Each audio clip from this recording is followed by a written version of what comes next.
Hello আসসালামু আলাইকুম, কি অবস্থা সবার? আশা করছি সবাই অনেক ভালো আছো। আবার চলে এসেছি নতুন একটি ভিডিও নিয়ে। আজকের ভিডিওটা বেসিক্যালি একেবারেই র্যান্ডম একটি ভিডিও, লাইক নর্মালি রেডি হচ্ছিলাম অ্যান্ড তোমাদের সাথে শেয়ার করার জন্য ভিডিও করে ফেলেছি, দ্যাটস ইট। সো আমি আজকে একটা শোতে যাবো। সো আই থিঙ্ক এরকম টাইপের একটা মেকআপ লুক তোমরা ইজিলি কোনো হ্যাং আউটে ক্যারি করতে পারো। So without any further ado let's get start the video. So আমি আমার স্কিন নিয়ে চলে এসেছি। এখন আমি বার্ডারমার SPF 50+ এই সানস্ক্রিনটি আমার স্কিনে অ্যাপ্লাই করে নিচ্ছি, যেহেতু আমি ডে টাইমে বাইরে যাব। তো আমি জাস্ট এটা অ্যাপ্লাই করে আমার আঙুলের সাহায্যে খুব সুন্দর মতো ব্লেন্ড আউট করে নিব আমার ফুল ফেসে। তোমরা যদি চাও এটা তো হাতে পায়ে অ্যাপ্লাই করতে পারো, বাট অনেকেই দেখা যায় যে হাতে পায়ে অ্যাপ্লাইয়ের জন্য একটু কম প্রাইসের একটা সানস্ক্রিন ইউজ করতে চাও, তার চাইলে সানমাস্কটা অ্যাপ্লাই করে দেখতে পারো। খুবই কম প্রাইস, খুবই ভালো একটা সানস্ক্রিন। সো এখন আমি রিমেইলের ফিক্স অ্যান্ড পারফেক্ট এই প্রাইমারটি স্কিনে অ্যাপ্লাই করে নিচ্ছি। প্রাইমারটা খুবই ভালো, অনেক ট্যাকি একটা ফিনিশিং দেয়, যার কারণে পরে যে মেকআপটাই অ্যাপ্লাই করা হয় না কেন খুব সুন্দর মতো স্কিনের সাথে বসে যায়। এখন আমি এলিগাল প্রো কনসিলারটি নিয়ে আমার স্কিনের যে সকল জায়গায় পিগমেন্টেশনস রয়েছে সে সকল জায়গায় অ্যাপ্লাই করে নিচ্ছি অ্যাজ কালার কারেক্টার। তো দেন আমি জাস্ট আমার ফাউন্ডেশন অ্যাপ্লাই করার যে ব্রাশটা, এটা দিয়ে খুব সুন্দর মতো ব্লেন্ড আউট করে নিচ্ছি। সো যাই হোক, ব্লেন্ডিংটা খুব ভালো মতো হতে হবে। তোমরা চাইলে একটা বিউটি স্পঞ্জও অ্যাপ্লাই করতে পারো, যেটা দিয়ে তোমরা বেশি কমফোর্টেবল ফিল করো। অলরাইট, সো আমি এখন W7 HD ফাউন্ডেশনটি অ্যাপ্লাই করে নিচ্ছি in the shade honey. So এইটা দেখো অলমোস্ট শেষ হয়ে গেছে, বাট আমার খুবই পছন্দের একটা ফাউন্ডেশন। এটা আমি বলবো যাদের স্কিন ড্রাই তারা ইউজ করতে পারো, কারণ এটা খুব বেশি একটা ম্যাট কোনো ফিনিশিং দেয় না।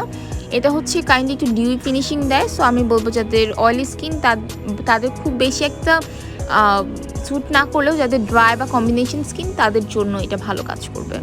অলরাইট, সো আমি এখন একটা ব্রাশের সাহায্যে, মানে আগে যে ব্রাশটা ইউজ করেছিলাম সেম ব্রাশটা দিয়ে খুব সুন্দর মতো এটাকে ব্লেন্ড আউট করে নিচ্ছি। অ্যান্ড আমার যেহেতু combination skin and kind of combination two oily বলা চলে, ইদানিং আমার স্কিনটা অনেক বেশি অয়েলি দেখা যায়।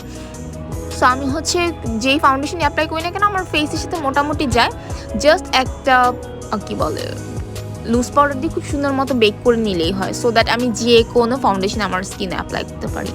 তো এই যে যেমন ধরো এই ফাউন্ডেশনটাই যদি আমি অ্যাপ্লাই করে এই যে দেখো ইয়ারস্পানে লুজ পাউডারটা দিয়ে খুব সুন্দর মতো সেট করে দিব, সো দ্যাট আমার স্কিন অয়েলি হোক বা ড্রাই যেরকমই হোক না কেন আমার ফাউন্ডেশনটা খুব সুন্দর মতো আমার স্কিনের সাথে সেট হয়ে যাবে। ইয়ারস্পানে লুজ পাউডারটা খুবই ভালো, এটা শেড হচ্ছে রোজি বেজ।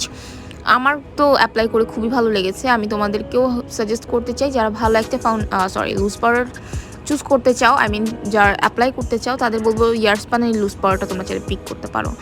এখন আমি ম্যাকের স্টুডিও ফিক্স অ্যান্ড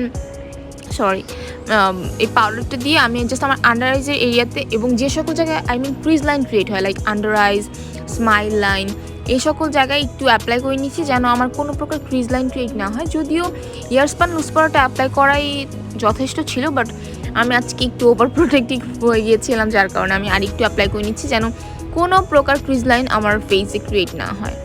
তো আফটার দ্যাট আমি আইসে চলে যাব। আমি একটু ব্রাউনিশ টাইপের কালারগুলো অ্যাপ্লাই করবো আজকে আমার আইসে, যেন একটু হালকা কাইন্ড অফ স্মোকি টাইপের বা একটু নিউট্রাল টাইপের একটা আই লুক করা যায়। আমি আজকে খুব বেশি ঝকমকো বা খুব শিমারি বা এরকম কিছু চাচ্ছিলাম না, জাস্ট একটু স্মোকি একটা ইফেক্ট দিবে এরকম।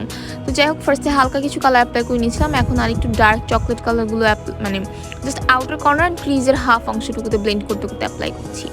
এখন আরও ডার্ক একটি চকলেট কালার নিয়ে আমি একদম ক্রিজের অংশটুকুতে সুন্দর মতো গোল গোল করে জাস্ট ব্লেন্ড করতে করতে অ্যাপ্লাই করে নিচ্ছি। অ্যান্ড তোমরা দেখতেই পাচ্ছ খুব সুন্দর একটা স্মোকি টাইপের একটা ইফেক্ট কিন্তু চলে আসছে। আজকে আমি যে টাইপের আই লুকটা করবো, এটার সাথে তোমরা চাইলে নিউড কালার একটা লিপস্টিক অ্যাপ্লাই করতে পারো, ওর চাইলে একটা ডার্ক কালার লিপস্টিক অ্যাপ্লাই করতে পারো, দুটোতে কিন্তু সুন্দর লাগবে। তো এখন আমি একটু এটাকে বাদামি টাইপের একটা কালার পিক করে আমার ফ্রন্ট আইসের আমার ইনার কর্নারের দিকটাতে দিয়ে দিচ্ছি। ইনার কর্নার না, এটা জাস্ট লিডের অংশটুকুতে অ্যাপ্লাই করছি। ইটস লাইক তুমি চাইলে এখানে যে কোনো একটা গ্লিটারি কালার অ্যাপ্লাই করতে পারো, শিমারি কালার অ্যাপ্লাই করতে পারো। তো এখন আমি ল্যাকমি ইনস্টা লাইনারটা দিয়ে জাস্ট একটু চিকন না আউটার সাইডে একটু মোটা করে লাইন টেনে নিলাম। এখন আমি একটা হোয়াইট কালার পেন্সিল কাজল দিয়ে, এটা হচ্ছে জ্যাকলিনের হোয়াইট পেন্সিল কাজল, এটা আমি আমার লোয়ার আইস অ্যাপ্লাই করে নিচ্ছি যেন আমার চোখটা দেখতে একটু বড় লাগে। আর নর্মাল বেসিসে অলওয়েজ আমি এরকম একটা আই লুক করলে সবসময় ট্রাই করি একটা ফলস ল্যাশ পরার। আজকে যেহেতু আমি ফলস ল্যাশ পরবো না, সো আমি আমার মাস্কারাটা একটু ভারী করে দিব। অ্যান্ড এর আগে আমি আমার রিয়েল আইল্যাশগুলোকে একটু কার্ল করে নিচ্ছি একটা আইল্যাশ কার্লার দিয়ে। তো তো এরপর আমি সুন্দর মতো কার্ল করা হয়ে গেলে আমি জাস্ট মাস্কারা অ্যাপ্লাই করবো অ্যান্ড আমার আই লুক ডান। আজকে তেমন কোনো আহামরি কিছু করছি না, খুবই সিম্পলভাবে গর্জিয়াস একটা লুক চাচ্ছিলাম। সো এখন আমি জাস্ট প্রাইমার্কের একটি মাস্কারা অ্যাপ্লাই করে নিচ্ছি। মাস্কারাগুলো কিন্তু খুবই রিজনেবল প্রাইস বাট খুবই ভালো কাজ করে। যারাই কিনা বাহিরের দেশে যাচ্ছ বা কোনো রিলেটিভরা যাচ্ছে তাদের দিয়ে কিনে আনতে পারো, প্রাইমার্কের এই মাস্কারাগুলো খুব ভালো। সো আমি জাস্ট একটু হালকা পাতলা করে অ্যাপ্লাই করে নিলাম। এরপর চলে যাব হচ্ছে ব্লাশ অ্যান্ড কন্ট্রোরে। আমি আজকে টেকনিকের প্যালেটগুলো ইউজ করবো, কজ অনেক দিন ধরে এগুলো ইউজ করছিলাম না, মনে হলো আজকে একটু অ্যাপ্লাই করে দেখি কেমন লাগে। সো আমি টেকনিকের ম্যাট মেগা ব্লাশ প্যালেটটি দিয়ে আমার ব্লাশ অ্যান্ডগুলো অ্যাপ্লাই করে নিচ্ছি। আমার চিক বলে, একটু নোজ এরিয়াতে, একটু কপালের অংশটুকুতে অ্যান্ড লাইক চিনের অংশটুকুতে, মানে একটু বাবলি বাবলি একটা লুক আসবে। আর বেশিরভাগ সময় দেখা যায় কি কন্ট্রোলটা আমার স্কিনে অত একটা প্রয়োজন হয় না, বাট আজকে একটু ব্রোঞ্জি টাইপের একটা লুক চাচ্ছিলাম যেন মানে সব কিছু মিলে একদম পারফেক্ট লাগে। সো আমি টেকনিকের ম্যাট মেগা ব্রোঞ্জি প্যালেটটি থেকে হালকাভাবে কালার পিক করে একদমই লাইট ওয়েট, মানে একদম পারফেক্ট কন্ট্রোলিং চাচ্ছিলাম না, জাস্ট ব্রোঞ্জি একটা ভাব থাকবে, দেখতে ফেসটা সুন্দর লাগবে। তো যাই হোক, আমি নোজেও সেম ব্রাশটা দিয়ে করে নিব, লাইক একটু চাপ দিয়ে ধরলে দেখা যায় যে এই ব্রাশগুলো একটু ফ্যান ব্রাশে পরিণত হয়ে যায়। তো দ্যাট টাইম তোমরা নোজে ইজিলি অ্যাপ্লাই করতে পারবা। তো আমি জাস্ট মিস রোজের একটা হাইলাইটার অ্যাপ্লাই করে নিচ্ছি, কজ ইদানিং দেখা যায় আমি একটু ব্লাশিংটা বেশি অ্যাপ্লাই করি রেদার দ্যান একটা হাইলাইটার। তো আমি জাস্ট একটু লাইটলি একটা হাইলাইটার অ্যাপ্লাই করে নিচ্ছি আমার ফেসে অ্যান্ড আমার বিউটি বোনসেই। অল রাইট, সো চলো এখন লিপস্টিকে চলে যাই। লিপস্টিকের জন্য আজকে আমি 2টা লিপস্টিক একসঙ্গে অ্যাপ্লাই করেছি।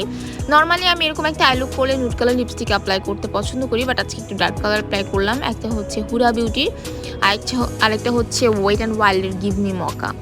সো এই 2টা দিয়ে আমি হালকা পাতলাভাবে একটু লিপস্টিক অ্যাপ্লাই করে নিয়েছি অ্যান্ড দ্যাটস ইট। আমি আমার ড্রেসও চেঞ্জ করে এসেছি এক ফাঁকে। চুলটা আমি খোলাই রাখতে পছন্দ করি। এখন জাস্ট একটু পারফিউম ইউজ করে এখন চলে যাব আমার সেই পার্টিতে অ্যান্ড এই হচ্ছে আমার outfit of the day and I think মানে ক্যাজুয়াল টাইপের, সেই জন্য পারফেক্ট। পিছনে বরফকে দেখা যাচ্ছে, I am so sorry for that, আপু মিটিংয়ে ছিল। So yeah, that's all for today, bye bye, Allah Hafiz.